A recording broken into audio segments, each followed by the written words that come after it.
All right. Good morning. Good afternoon. Good evening. Good evening.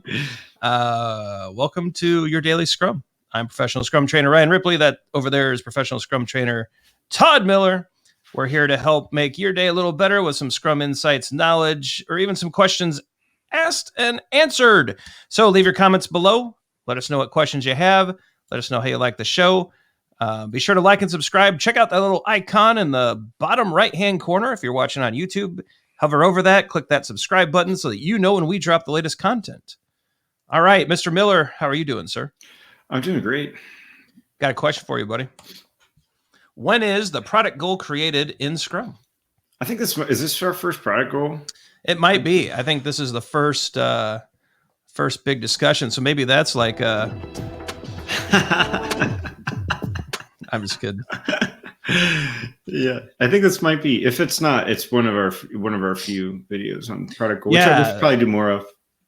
It's for a new concept. You were telling me some fun facts about the product goal before the show, and I didn't realize it was brought up so many times in the new Scrum Guide. I mean, of course, I've read the Scrum Guide 2020, and we've been doing some analytical videos on it, breaking apart some of the wording in the YouTube channel. So check those out.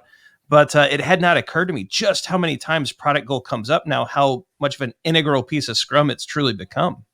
15 times? Yeah, it's pretty big. It's written 15 times.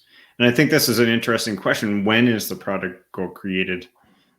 Interesting is we don't have a plural product goal. We don't say goals, which I think was kind of on purpose, but there can be multiple product goals in your product backlog, right? So the Scrum Guide says developing and explicitly communicating the product goal is the product owner's responsibility or accountability, sorry. But you can have multiple product goals in your product backlog, but there is a catch. There can be only one active.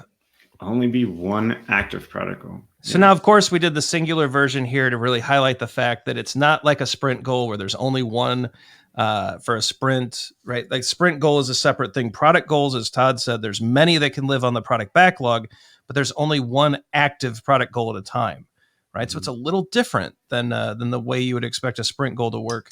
So product goal, different thing, but these are our focusing item for across multiple sprints. Mm-hmm. Kind of tells us what we're trying to achieve over time. It's a bigger endeavor. It's a bigger outcome that we're trying to achieve. And so it's created at the last responsible moment, Todd, would be in the first sprint planning event of a brand new product or project. Mm-hmm. If you're in the middle of a product or project and you're trying to adopt new Scrum practices right now is the last responsible moment. Right. Make a product goal, right? Yeah.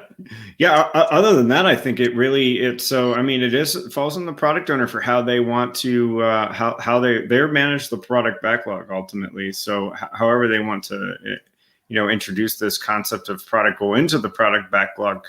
I definitely think as most things that a product owner should be interfacing intimately with the Scrum team for how they plan on what they plan on doing with the product goal and the product backlog, and they should be interfacing with stakeholders and understanding customers. But ultimately, when is it created? There can be multiple product goals, just one active at a time. And like you're absolutely right.